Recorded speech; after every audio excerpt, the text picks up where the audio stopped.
تو شقیق بن ابراہیم بلخی رحمۃ اللہ کہتے ہیں جب میرے دل میں یہ خیال آیا میں اس نوجوان کے قریب گیا، فدنوت منہ فلما رآنی مقبلا، جب میں اس نوجوان کے قریب ہوا تو اس نوجوان نے مجھے اپنی طرف متوجہ دیکھا تو مجھے کہنے لگے یا شقیق اجتنبوا کثیرا من الظن ان بعض الظن اسم، کہ اے شقیق بہت زیادہ گمانوں سے بچو کیونکہ بعض گمان گناہ ہو جاتے ہیں۔ میری طرف متوجہ ہوئے۔ شقیق بن ابراہیم بلخی کہتے ہیں کہ ثم ترکنی ومضی، پھر انہوں نے مجھے چھوڑا اور چلے گئے۔ فقلت فی نفسی ان ھذا لامر عظیم، میں نے اپنے دل میں کہا یہ تو بہت بڑا امر ہے۔ قد تکلم علی ما فی نفسی ونطق باسمی، اس شخص نے وہ بات کی ہے جو میرے دل کے اندر تھی۔ میں تو دل ہی دل میں یہ سوچ رہا تھا کہ یہ نوجوان جو ہے یہ لگتا ہے کہ لوگوں پر بوجھ بننا چاہتا ہے، یہ چاہتا ہے کہ لوگ اس کو سہولیات مہیا کریں، کھانے پینے کا زادرہ وغیرہ دیں، یہ چاہتا ہے۔ اب میرے دل میں جو خیال آیا تھا وہ دل میں آنے والے خیال کو اس نوجوان نے سمجھا اور کہا اے شقیق، یعنی اے شقیق بن ابراہیم بلخی بہت زیادہ گمان نہ کیا کرو کیونکہ بعض گمان گناہ ہو جاتے ہیں۔ فرماتے ہیں کہ پھر وہ نوجوان چلا گیا، وما ھذا الا عبد صالح، میں نے کہا یہ تو کوئی بڑا ہی نیک آدمی ہے۔ میں نے کوشش کی کہ میں اس کے ساتھ جا کے ملوں، تیزی سے میں گیا لیکن وہ نوجوان جا چکا تھا، حتیٰ کہ وغاب عن عینی، میری آنکھوں سے وہ غائب ہو گیا، عینیہ۔ فلما نزلنا واقصہ، پھر فرماتے اسی سفر میں جب ہم واقصہ کے مقام پر ٹھہرے، اذن بہ یصلی واعضاؤہ تضطرب ودموعہ تجری، میں نے دیکھا کہ وہی نوجوان واقصہ کے مقام پر نماز ادا کر رہا ہے اور اس خشوع و خضوع کے ساتھ نماز ادا کر رہا ہے کہ اس کے اعضاء جو ہے وہ کانپ رہے ہیں اور اس کی آنکھوں سے آنسو جاری ہیں۔ فقلت ھذا صاحبی، میں نے کہا یہی تو وہ نوجوان ہے جس کو میں تلاش کر رہا ہوں۔ تو حضرت شقیق بن ابراہیم بلخی رحمۃ اللہ کہتے ہیں کہ میں نے سوچا کہ اب میں اس کے قریب جاؤں گا اور اس سے معذرت کروں گا اور اس سے معافی مانگوں گا کہ جو میرے دل میں تمہارے بارے میں کوئی بدگمانی آئی ہے تو میں اس سے تمہاری بارگاہ میں معذرت خواہ ہوں، معافی مانگتا ہوں۔ ابھی کہتے ہیں کہ فصبرت حتی جلسا، میں نے کچھ صبر کیا، جب میں نے دیکھا کہ وہ نوجوان بیٹھ گیا اور میں اس کے قریب گیا، جب اس نوجوان نے مجھے اپنے قریب آتے دیکھا تو پھر وہ نوجوان میری طرف مخاطب ہوا اور کہنے لگا یا شقیق اتلو وَإِنِّي لَغَفَّارٌ لِمَن تَابَ وَآمَنَ وَعَمِلَ صَالِحًا ثُمَّ اهْتَدَىٰ، تو پھر اس نوجوان نے سورہ طٰہٰ کی آیت نمبر 82 پڑھی اور کہا اے شقیق قرآن کی یہ آیت پڑھ، اور اس آیت کا مفہوم یہ ہے کہ اللہ رب العزت فرماتا ہے کہ جو توبہ کر لیتا ہے میں توبہ کرنے والے کو بخش دیتا ہوں۔ یعنی جو شقیق کے دل میں بات آئی تھی کہ میں ان سے معافی مانگوں، معذرت کروں، تو حضرت سیدنا وہ جو نوجوان تھے، ابھی اس نوجوان کا تذکرہ ہو رہا، وہ نوجوان جو تھے اس نے میرے دل میں آنے والی بات کو سمجھا اور کہا کہ اے شقیق قرآن کی یہ آیت پڑھ، یعنی جس آیت کا مضمون یہ ہے، مفہوم یہ ہے کہ جو بندہ اللہ کی بارگاہ میں توبہ کرتا ہے اللہ رب العزت اسے بخش دیتا ہے۔ تو شقیق بن ابراہیم بلخی رحمۃ اللہ فرماتے ہیں ثم ترکنی ومضی، پھر اس نوجوان نے مجھے چھوڑا اور چلا گیا۔ میں نے کہا ان ھذا الفتى لمن الابدال، میں نے کہا یہ نوجوان تو کوئی ابدال معلوم ہوتا ہے، یعنی ابدال جو اولیاء اللہ کے درجات میں سے ایک درجہ ہے، یہ تو بہت بڑا کوئی ابدال معلوم ہوتا ہے۔ وقد تکلم علی سری مرتین، اس نے 2 مرتبہ میرے دل میں آنے والی بات کو سمجھا اور اس کا جواب دیا۔ فلما نزلنا رمالا، پھر کہتے ہیں کہ اسی سفر میں تیسرے مقام پہ، مقام رمالہ کے مقام پر ہم ٹھہرے، اذن بالفتى قائم علی البئر وبیدہ رکوۃ، میں نے دیکھا کہ وہی نوجوان مقام رمالہ پہ کھڑا ہے اور وہ نوجوان ایک کنویں کے کنارے کھڑا ہے اور اس کے ہاتھ میں ایک پیالہ ہے اور وہ نوجوان چاہتا ہے کہ اس کنویں سے پانی نکال کے پانی پیے۔ فسقطت الرکوۃ من یدہ فی البئر وانا انظر الیہ، میں دیکھ رہا تھا کہ اس نوجوان کے ہاتھ سے وہ پیالہ گرا اور کنویں میں جا پڑا۔ فرأیتہ قد رمق السماء وسمعتہ یقول، اور جس وقت میں نے دیکھا تو کہتے ہیں کہ میں نے دیکھا کہ وہ نوجوان اس کنویں کے کنارے کھڑا کہہ رہا ہے انت ربی اذا ظمأت من الماء وقوتی اذا اردت طعاما، کہ یا اللہ جب میں پیاسا ہوتا ہوں تو تو ہی مجھے پانی عطا کرتا ہے، اور جب میں بھوکا ہوتا ہوں تو تو ہی مجھے قوت کے لیے، تو ہی مجھے غذا کے لیے کھانا عطا فرماتا ہے۔ اللہم سیدی سیدی مالی سواہا فلا تعدمنیہا، قال شقیق فواللہ لقد رأیت البئر قد ارتفع ماؤہا۔ کہتے ہیں اس نوجوان کے یہ دعا کرنے کی دیر تھی کہ اللہ کی قسم میں نے دیکھا، شقیق کہتے ہیں میں نے دیکھا کہ اس کنویں کا پانی بھر آیا، فمد یدہ فاخذ الرکوۃ، اس کا کنویں کا پانی جب اوپر آ گیا، اس نوجوان نے اپنا ہاتھ آگے بڑھایا اور ہاتھ آگے بڑھا کے اس پیالے کو پکڑ لیا۔ جب کنواں بھر گیا تو اس نوجوان نے اس کنویں سے وضو بھی کیا، وصلی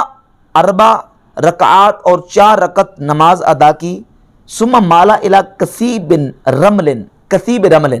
پھر وہ نوجوان ایک ریت کے ٹیلے کی طرف بڑھا، اور ریت کے ٹیلے کی طرف بڑھ کے اس نے اس پیالے میں ریت ڈالی شروع کی، اور ریت ڈال کے اس کو ہلایا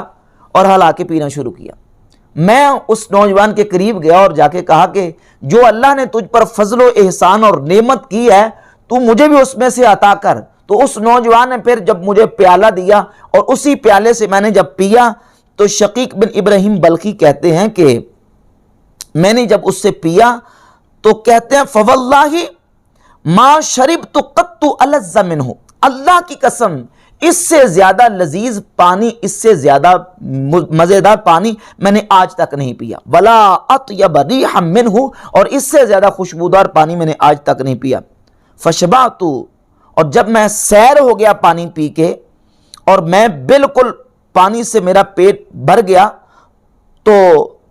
فاقمت ایاما لا اشتہی طعاما ولا شرابا، کتنے دن گزر گئے، شقیق بن ابراہیم بلخی کہتے ہیں کہ کتنے دن گزرنے کے بعد بھی میں نے نہ پانی کی پیاس محسوس کی ہے اور نہ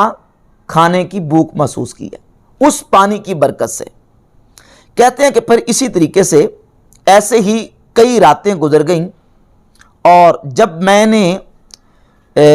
حرم شریف میں داخل ہوا،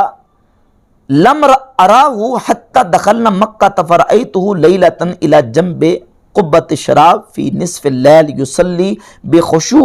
وانین وبکاء، میں نے دیکھا کہ وہی نوجوان حرم کعبہ میں مطاف میں ایک مقام پہ بیٹھا ہوا ہے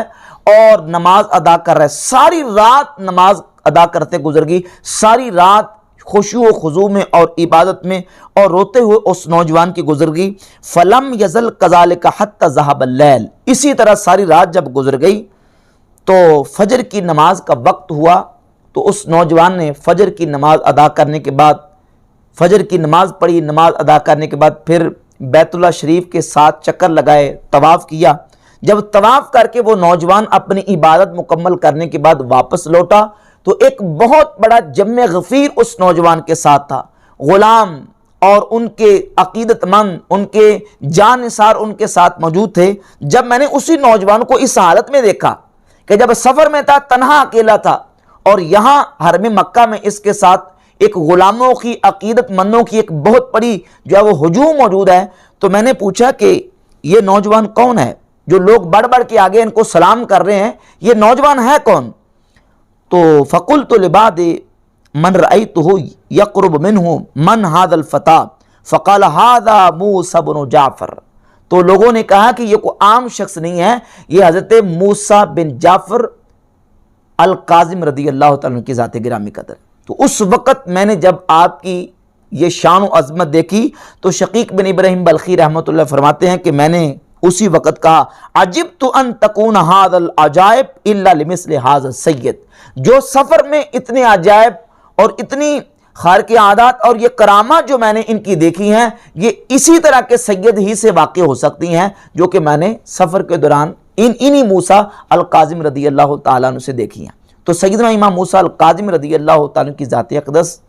کی عظمت و شان کے حوالے سے یہ جو واقعہ ہے، یہ آپ کی عظمت پر، آپ کے جو نا وہ عبادت، آپ کے جہد اور آپ کے تقوی و طہارت پر بہت بڑی ایک دلیل ہے کہ اس قدر آپ جو نا وہ تقوی و طہارت اور شب زندہ دار تھے، تقوی و طہارت کے مالک تھے۔ اور یہ ان ائمہ اہل بیت میں سے ہیں کہ جس وقت امام علی رضا رضی اللہ تعالیٰ عنہ نیشہ پور تشریف لے کے آئے تو اس وقت نیشاپور کے بڑے بڑے علماء نے آپ کی بارگاہ اقدس میں گزارش کی کہ آپ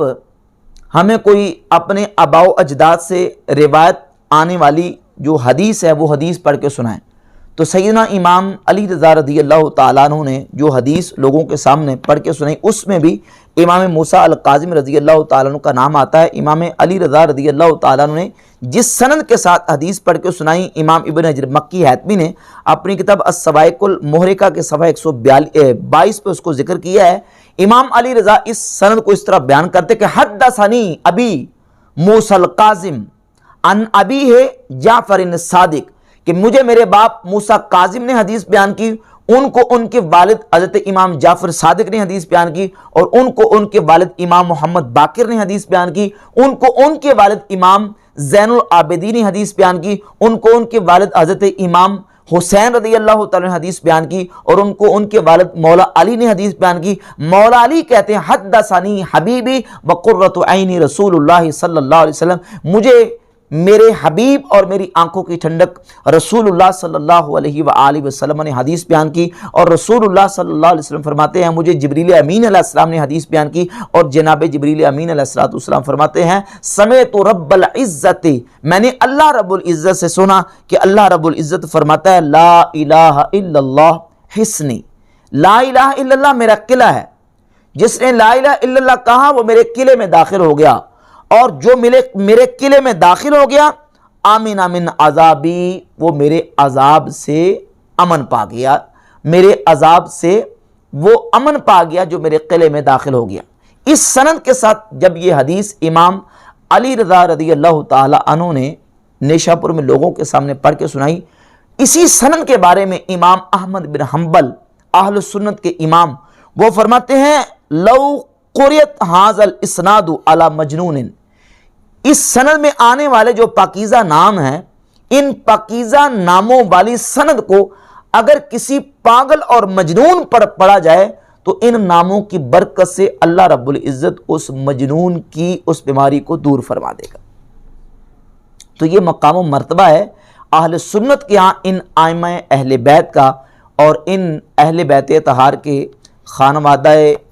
رسالت کے ان جو جلیل القدر ہستیوں کا۔